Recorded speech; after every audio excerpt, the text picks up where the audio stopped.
As a successful player in the manufacturing industry in Kenya, what do you say about the environment to operate that the government has created that is in existence in the country? Is it a good one? As far as Kenya is concerned right now, it's a fantastic place to be in right now because we've got a complete new constitution.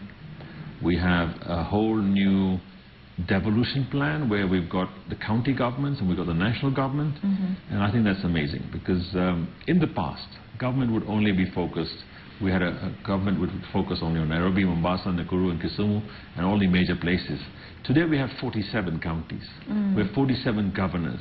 Yes, we may have a bloated MCA and all those governments, but overall I think the focus now is on 47 different leaders operating in their own 47 counties and looking at a vision for each county.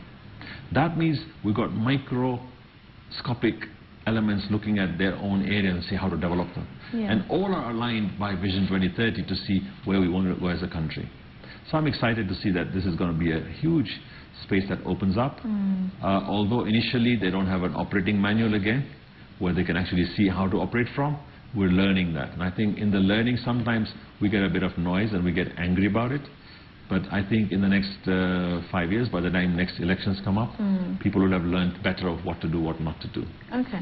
Having said that, I don't think we should have been increasing the cost of doing business or increasing the cost of governance, because you're governing the same 44 million or, you know, increasing population, and you can't have too much of governance. So what you've got to do is government should become more of a facilitator.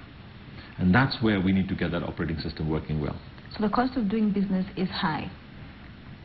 Now, when you say cost of doing business, we've got to look at it relative to who else are we competing with. Because everything is about relative competitiveness vis-a-vis anybody we're competing with. So if we look at right now demand and supply, all the goods that we consume here, how many of the products are imported and how many products are locally manufactured or locally made or locally processed?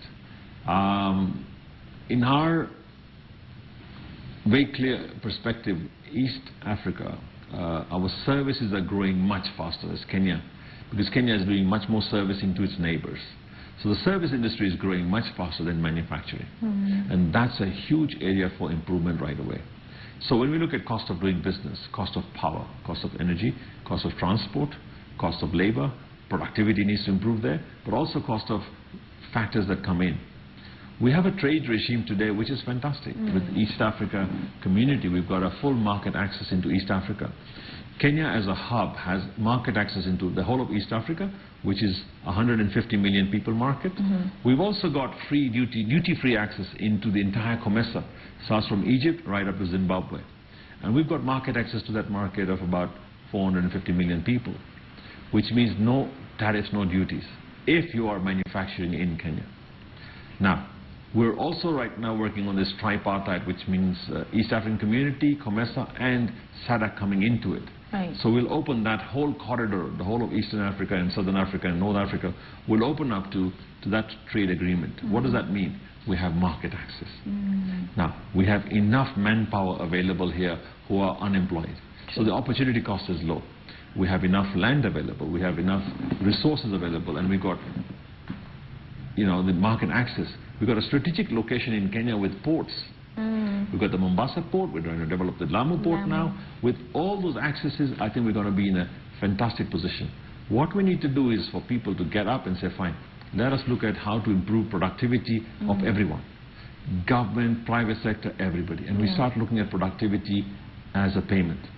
If the MPs were being paid, rather than increase their salaries based on what they talk about allowances, let's link them to GDP. Let's tell them if you increase the GDP of your county or of your constituency, you will now be paid better. Then the focus will still be, how do I increase GDP? The same way in labor, in private sector, everywhere else. You increase productivity, you get paid more.